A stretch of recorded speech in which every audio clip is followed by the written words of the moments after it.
नमस्कार दोस्तों, साहित्य ज्ञान चैनल पर हार्दिक स्वागत है आपका। आज के सत्र में हम अध्ययन कर रहे हैं आधुनिक हिंदी साहित्य के इतिहास के अंतर्गत नाटक और नाटक की परंपरा। आधुनिक हिंदी साहित्य का इतिहास डॉक्टर बच्चन सिंह द्वारा रचित है। इसी क्रम में हम आज पढ़ेंगे नाटक की परंपरा कि किस प्रकार नाटक का विकास हुआ, कौन सी प्रथम नाटक हुए और किस प्रकार नाटक लिखे गए आगे। तो चलिए शुरू करते हैं। नाटक किसे कहते हैं और नाटक का विकास किस प्रकार हुआ। नाटक क्या है। नाटक दृश्य और श्रव्य काव्य है। नाटक दृश्य भी है और श्रव्य भी है। इन नाटक को हम देख भी सकते हैं। नाटक मंचों पर प्रसारित होते हैं और उन सभी को हम सुन भी सकते हैं, देख भी सकते हैं। इसीलिए यह लोक चेतना से अपेक्षाकृत अधिक घनिष्ठ रूप से संबंध है। जिस प्रथम प्रकरण का उल्लेख नाट्यशास्त्र में आता है, उसके लेखन और अभिनय का मूल प्रेरक है लोक चेतना, यानी मानव मनुष्य की जो चेतना है उसका प्रभाव नाटक का उनके ऊपर जल्दी पड़ता है। नाटक का यानी दृश्य भी है, उनकी दो इंद्रियां उसमें कार्य करती हैं नाटक को देखने और सुनने में। तो इस प्रकार नाटक जल्दी प्रभावित करता है व्यक्तियों को। भारतेंदु तथा उनके सहयोगियों ने इस चेतना के प्रसार के लिए नाटक को अत्यंत उपयोगी माध्यम समझा। इसलिए स्वाभाविक था कि नाटकों में उस युग की अनेक समस्याओं को अभिव्यक्त होने का अच्छा अवसर मिलता है। यानी नाटक जब व्यक्ति देखता है, उसे महसूस करता है ना, नाटक में जो समस्याओं को दिखाया जाता है किसी मूल उद्देश्य को लेकर, तो व्यक्ति को जल्दी और ज़्यादा प्रभावित करता है वो नाटक। पर निबंध साहित्य से नाट्य साहित्य की स्थिति भिन्न थी।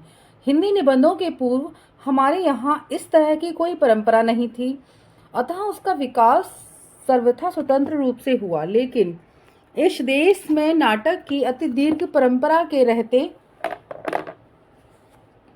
हुए हिंदी नाटक का उससे कुछ ग्रहण करना असंभव था। इसीलिए इस रचना प्रकार में समन्वय और अंतर्विरोध दोनों ही अधिक दिखाई पड़ते हैं। यानी नाटक की परंपरा संस्कृत में भी नाटक लिखे गए थे, नाटक शास्त्र जो ग्रंथ हैं उनके माध्यम से, पर निबंधों की ऐसी कोई परंपरा नहीं थी। अंतर्विरोध दिखाई पड़े नाटक और निबंधों में। हिंदी नाटकों को संस्कृत नाटक जो हास्योन्मुखी परंपरा विरासत में मिली, उसे स्वस्थ नहीं माना जा सकता। यानी जो नाटक की जो परंपरा संस्कृत से आई, उस परंपरा को स्वस्थ नहीं माना जा सकता।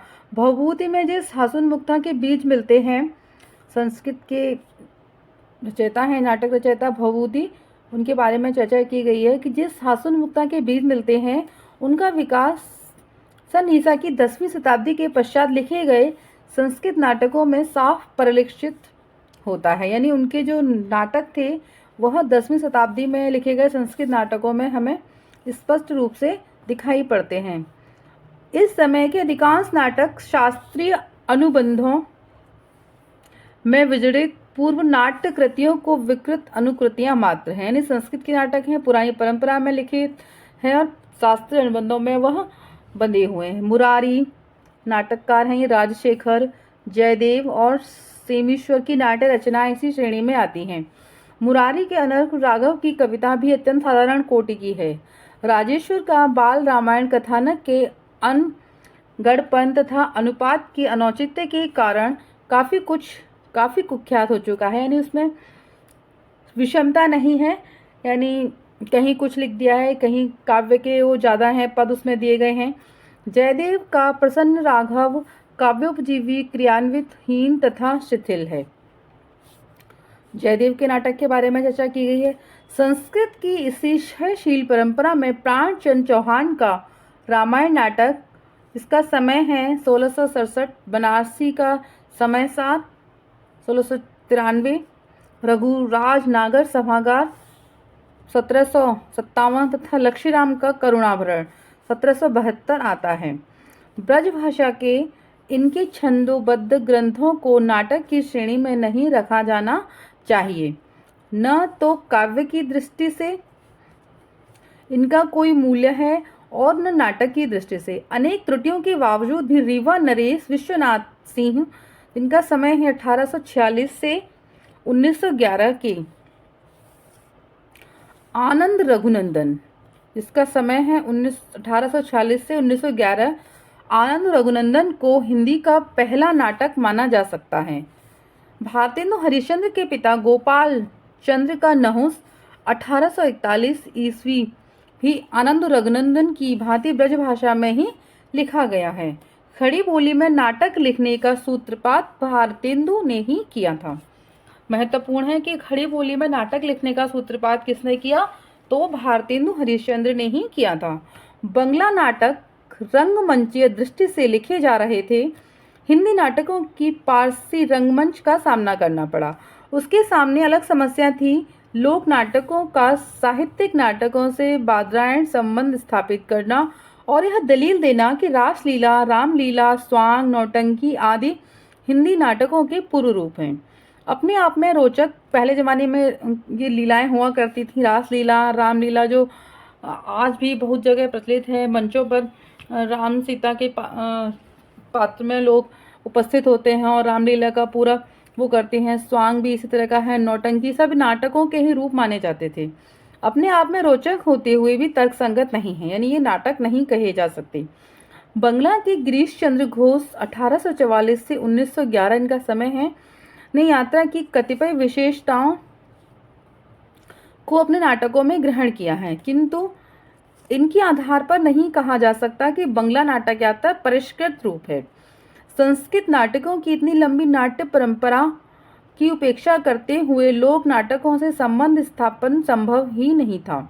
भारतेंदु ने नाट्य सर्जना के लिए संस्कृत नाटकों के साथ पाश्चात्य नाट्य तंत्र को भी अपनाया। इस समय की मांग के अनुरूप नाटकों के प्राचीन ढांचे में परिवर्तन करना आवश्यक था। भारतेंदु ने अपने नाटक निबंध में लिखा है, किंतु वर्तमान समय में इस काल के कवि तथा सामाजिक लोगों की रुचि उस काल की अपेक्षा अनेकांश विलक्षण है। इससे संप्रति प्राचीन मत अवलंबन करके नाटक आदि दृश्य काव्य लिखना युक्त संगत नहीं बोध होता। नाटक आदि दृश्य काव्य प्रणयन करना तो प्राचीन समस्त रीति ही परित्याग करें। यह आवश्यक नहीं है, क्योंकि जो सब प्राचीन रीति या पद्धति आधुनिक सामाजिक लोगों की मत पोषिका होगी, यह सब अवश्य ग्रहण होगी। स्पष्ट है कि भारतेंदु ने न तो पूर्ण रूप से प्राचीन नाट्य रूप अपनाया और न ही पाश्चात्य नाट्य, मतलब प्राचीन परंपरा की जो करी, और न ही पाश्चात्य सभ्यता के नाटकों को उन्होंने अपनाया। उन्होंने दोनों का समन्वय किया है, यानी दोनों में से कुछ तथ्यों को ग्रहण किया और उसमें से देखा और उनके हिसाब से अपने नाटकों की उन्होंने रचना की है। अपनी जगन्नाथपुरी की रथ यात्रा में वे बंगला के नए नाटकों से परिचित हुए। उनसे प्रेरणा लेकर वे नाटक लिखने की ओर अग्रसर हुए। भारतेंदु के नाटक लिखने की शुरुआत बंगला के विद्या सुंदर नाटक के अनुवाद से होती है, यानी उनका जो समय है ये 1860 है ना। रत्नावली, पाखंड विडम्बन, जो भारतेंदु हरिश्चंद्र के नाटक हैं, धनंजय विजय, मुद्रा राक्षस, दुर्लभ बंधु, कर्पूर मंजरी अनुदित हैं। सब नाटक इनके अनुदित नाटक हैं। कर्पूर मंजरी प्राकृत से अनुदित है और दुर्लभ बंधु अंग्रेजी से। अन्य नाटक संस्कृत से अनुदित हुए हैं, यानी संस्कृत के हैं, उन्होंने उनका अनुवाद करके उन्हें हिंदी में लिखा है। सत्य हरिश्चंद्र पर बंगला नाटक की छाया है, इसे अर्ध अनुदित कहा जा सकता है। भारतेंदु ने अनुवाद करने के लिए जिन नाटकों का चुनाव किया वो स्वदेशीय हैं। रत्नावली के संबंध में निश्चयात्मक रूप से नहीं कहा जा सकता कि यह उन्हीं का अनुवाद है। यदि इसे उन्हीं का मान लें तो यह कहना होगा कि प्रकृति से ही सहृदय और रसिक होने के कारण उदयन की प्रेम कहानी में रस लेना उनके लिए अस्वाभाविक नहीं था। अपने व्यक्तिगत सामंती संस्कारों के कारण इस दरबारी नाटक कोर्ट प्ले में रुचि लेना भी उनके लिए असंगत नहीं कहा जा सकता। बाद में इसे बहुउपयोगी न समझकर ही कदाचित उन्होंने इसे पूरा न किया हो। मुद्रा राक्षस 1878 ईस्वी को संस्कृत का एक श्रेष्ठ नाटक है। मुद्रा राक्षस जो शास्त्रीय प्रतिबंधों को अतिक्रमित कर जाता है इसका कथ्य तथा शिल्प दोनों नए युग के अनुकूल तथा आधुनिकता के मेल में हैं। नवागत युग के लिए भारतेंदु ने इसका अनुवाद श्रेयकर समझा है। जो नवीन विचारधारा के लोग हैं, नए पीढ़ी के व्यक्ति हैं, उनके लिए भारतेंदु ने इसका अनुवाद किया और समझा कि इसे पढ़ना बहुत जरूरी है उन लोगों के लिए। इस नाटक के उपसंहार में जिन गीतों का निर्देश किया गया है वे राष्ट्रीय लोक चेतना के द्योतक हैं। बंगला नाटक विद्या सुंदर के छायानुवाद का मुख्य कारण है उसमें उठाई गई प्रेम विवाह की समस्या। अंत में नायक का इसे बुरा कर्म बताना तथा नायिका का इसे अपराध कहना तत्कालीन सामाजिक बंधनों का परिणाम है। सत्य हरिश्चंद्र का सृजन प्रेरणा को किसी न किसी बाह्य सामाजिक स्रोत में ढूंढ निकालने का दावा करना दूर की कौड़ी लाना है।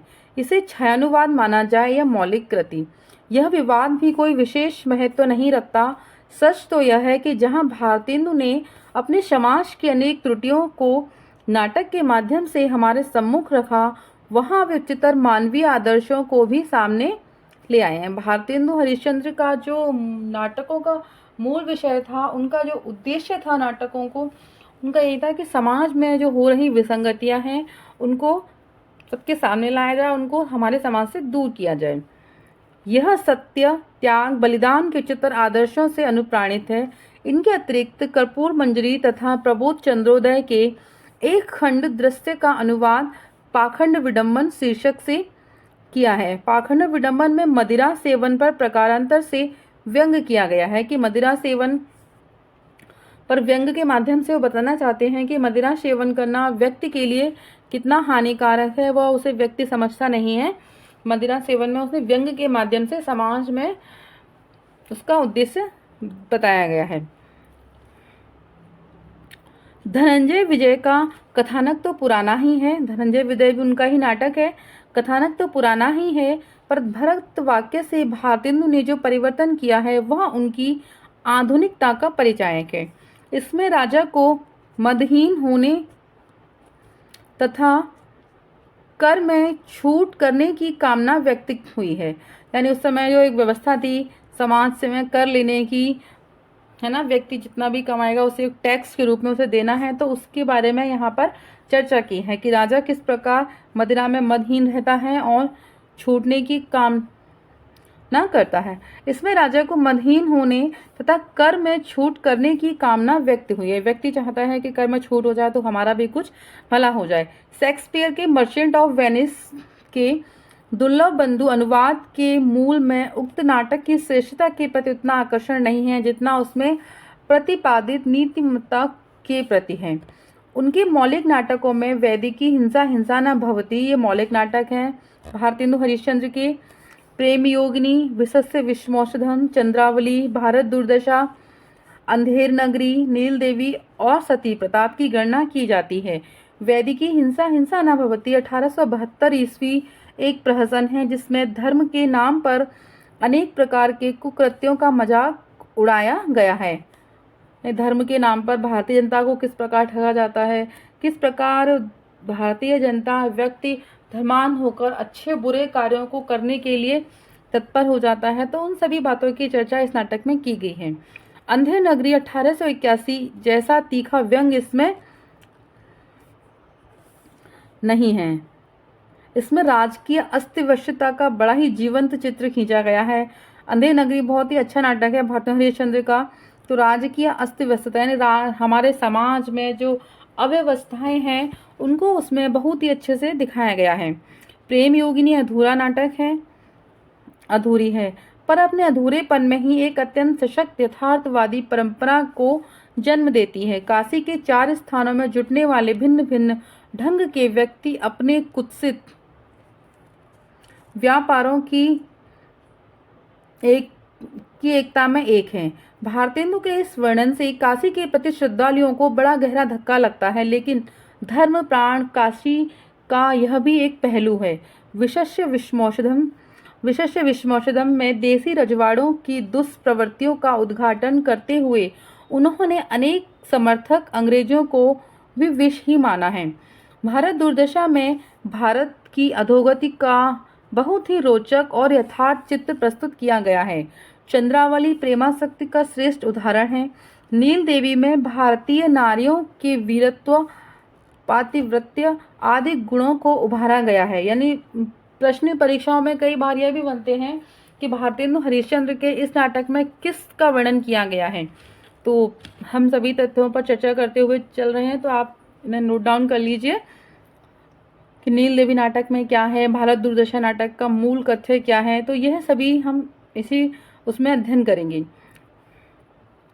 सती प्रताप में सावित्री के माध्यम से एक उच्चादर्श की प्रतिष्ठा की गई है कि किस प्रकार सती सावित्री अपने पति के प्राणों के लिए यमराज से भी लड़ जाती है और उसके उनकी प्राणों की रक्षा करती है। तो इस प्रकार सभी विषय बहुत ही रोचक हैं।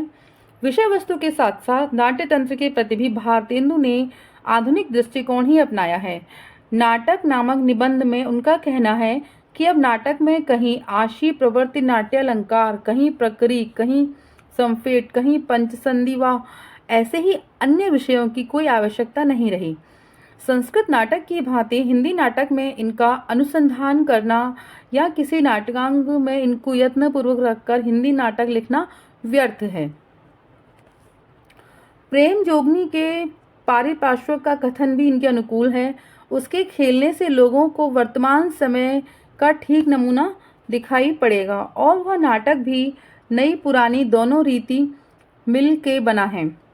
वस्तुतः समय का ठीक नमूना प्रस्तुत करने के लिए ही उन्होंने अधिकांश नाटक लिखे हैं। यानी यह बात सही है कि साहित्य ही समाज का दर्पण होता है, कि समाज में जो घटित होता है वह साहित्य के माध्यम से ही व्यक्तियों के सामने प्रस्तुत होता है। यानी हमें पुराने समय की बातें जाननी है तो हम उस समय का साहित्य पढ़ेंगे, उस समय की रचनाओं को देखेंगे तो हमें पता चलेगा कि क्या होता। तो साहित्य नमूना है ना, समय को प्रस्तुत करने का। अपनी सांस्कृतिक परंपरा के प्रति पूर्ण निष्ठावान रहते हुए उन्होंने सामान्य जीवन के विविध पात्रों, दलाल, गंगापुत्र, गडेरिया, कुंजड़िन, कवि, एडिटर को अपने नाटकों में यथार्थ रूप में चित्रित किया है। भारत दुर्दशा में पूरा सुशिक्षित मध्य वर्ग ही पात्र है जिसे आगत संकट से देश का उद्धार करना है। इस सिलसिले में अधिक जिम्मेदारी कवि और एडिटर पर है, मुख्यतः एडिटर पर। संपादक के इस दायित्व का बोध भारतेंदु तथा उनके सहयोगियों को अच्छी तरह ज्ञात था। वे स्वयं संपादक थे और उन्होंने राष्ट्रीय चेतना को जगाने में निस्वार्थ प्रयत्न किया। वह बाद में बहुत कम देखा गया। अपने विचारों को नाटक के माध्यम से जनता तक पहुंचाने के लिए उन्होंने कई नाट्य संस्थाएं भी स्थापित की जो समय समय पर नाटकों को रंगमंच पर उतारा करती थीं। पारसी नाटक कंपनियों के कुरुचिपूर्ण और असामाजिक भावनाओं के परिहार का प्रयास भी उन्होंने इसी माध्यम से किया है। रंगमंच की दृष्टि से उनका सबसे महत्वपूर्ण नाटक अंधेर नगरी है। बहुत ही महत्वपूर्ण नाटक है और रंगमंच की दृष्टि से बहुत ही महत्वपूर्ण भी है। नौटंकी शैली में लिखा गया नाटक है ये। नौटंकी शैली पर आधारित यह नाटक अपने क्रियात्मक शब्दों, व्यंग्यात्मक गीतों से ऐसा नाट्य बिंब प्रस्तुत करता है कि जो सामाजिक होते हुए भी समय को अतिक्रमित कर जाता है। उस युग में इतना प्राणवान, जिंदा दिल, प्रबुद्ध और जागरूक दूसरा व्यक्तित्व नहीं मिलेगा। उन्होंने जिस महान उद्देश्य से चालित होकर साहित्य सेवा का कार्य अपने हाथों में लिया वह अश्वधारा व्रत की तरह अत्यंत दुस्तर था। इसका मूल्य भी उन्हें कम नहीं चुकाना पड़ा। बड़े बड़े सत्ताधारियों ने उनके विरुद्ध क्या क्या षड्यंत्र नहीं किए। किसके? भारतेंदु के प्रति। ब्रिटिश महाप्रभु ने उन्हें डराने धमकाने में क्या क्या हथकंडे नहीं अपनाए, पर हरिश्चंद्र अपने सत्य विचारों से कभी नहीं डिगे। यानी सत्य कहते थे, सत्य विचारों से वो डिगे नहीं और सत्य को ही अपनी रचनाओं के माध्यम से, अपने नाटकों के माध्यम से वो समाज के सामने लाते थे और समाज से उन बुराइयों को दूर करने का वो प्रयत्न भी करते थे। जो कुछ उन्होंने उचित समझा, ठीक समझा, देश और जन कल्याण के अनुकूलित समझा, उसे डंके की चोट कहा। उनका व्रत भी तो था, पैर दृढ़वत श्री हरिश्चंद्र को टरे न सत्य विचार। यह उनका वो था। यह केवल अयोध्या नरेश सत्य हरिश्चंद्र के संबंध में ही सत्य नहीं था, बल्कि स्वयं भारतेंदु के संबंध में भी उससे बड़ा सत्य था। इसे कुछ लोग भारतेंदु की गर्वोक्ति मानते हैं। पर यही तो उनके जीवन का सत्य था, यही तो उनके जीवन का संपूर्ण साधना थी। अन्यथा भारतेंदु के स्थान पर वे भी सैयद अहमद की तरह सर होते। तो भारतेंदु हरिश्चंद्र थे, वह सत्य को ही बताते थे और समाज का सत्य था वो समाज के सामने ही लाना उनका मूल उद्देश्य था। उनके समय में अंग्रेजों का साम्राज्य था, वो किस प्रकार जनता को लूटते थे, खसोटते थे, उन सब समाज की जो बुराइयां थी, हमारे समाज में बहुत सारी बुराइयां थी उस समय, उनको भी वो अपने साहित्य, अपनी रचनाओं के माध्यम से वो दूर करना चाहते थे और उनको बताना चाहते थे कि यह तुम जो कार्य कर रहे हो वो गलत है। तो यही सब वो सत्य के बलबूते पर करते थे और इतनी छोटी सी उम्र में भारतेंदु हरिश्चंद्र ने बहुत सारे नाटक लिखे। तो आज के सत्र में इतना ही। इससे आगे हम उपन्यास के बारे में अध्ययन करेंगे। तो क्लास अच्छी लगी हो तो लाइक कीजिए, चैनल को सब्सक्राइब कीजिए, अभी तक आपने चैनल सब्सक्राइब नहीं किया है तो शेयर कीजिए, कमेंट्स कीजिए। Thank you.